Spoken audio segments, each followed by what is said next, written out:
হবে কেন্দ্রীয় বাহিনীর, এটা জেনে রাখুন।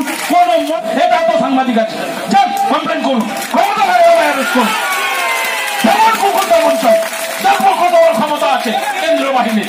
হাত 3 লাখের নিচে যোগ্য হাত, বলবো কত বড় হিম্মত আছে কেন্দ্রীয় বাহিনী। আমি দায়িত্ব নিয়ে বলছি, এর নেতা হয়ে বলছি, আমি হিম্মত থাকলে করুক, দেখবো। ঝাঁকড়ামো হচ্ছে, এর নাম পলিটিক্স, মুচড়ে দিতে হবে কেন্দ্রীয় বাহিনীর, এটা জেনে রাখুন। কোন এটা তো সাংবাদিক আছে, যান কমপ্লেন করুন, ক্ষমতা অ্যারেস্ট করুন, যেমন কুকুর তেমন সব, যার পক্ষ দেওয়ার ক্ষমতা আছে কেন্দ্রীয় বাহিনীর। হাত 3 লাখের নিচে যোগ্য হাত, বলবো কত বড় হিম্মত আছে কেন্দ্রীয় বাহিনী। আমি দায়িত্ব নিয়ে বলছি, এর নেতা হয়ে বলছি, আমি হিম্মত থাকলে করুক, দেখবো। ঝাঁকড়ামো হচ্ছে, এর নাম পলিটিক্স, এর নাম রাজনীতি, সব অসাংবিধানিক কথাবার্তা, সব আনকনস্টিটিউশনাল টক, সব অরাজনৈতিক কথাবার্তা দিয়ে সে বলছে আমি যেখানে যাবো তৃণমূলকে ধ্বংস করে দেবো। তোমার 14 পুরুষ লাগছে তৃণমূলকে ধ্বংস করতে, 14 পুরুষ লাগবে তৃণমূলকে ধ্বংস করতে।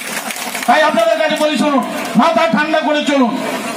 রতনে রতন চেনে, বুঝলেন? বাংলায় একটা কথা আছে, নরেন্দ্র মোদী রতন কাকে চিনেছে বলুন দেখি?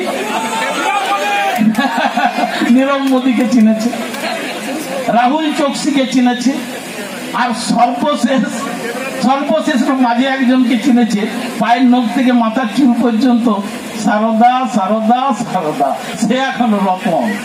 রতনের কাছে রতন গেছে। আর কে?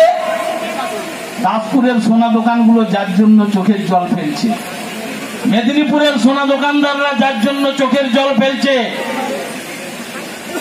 লরিওয়ালারা যার জন্য চোখের জল ফেলছে, ক্লাবগুলো যার জন্য চোখের জল ফেলছে, সেই রতন গেছে আরেকজন রতনের কাছে দিল্লিতে।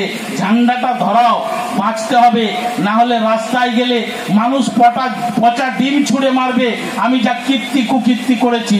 তাই রতনে রতন চেনে, রতন রতনকে চিনেছে। আর আপনারা হীরা জহরত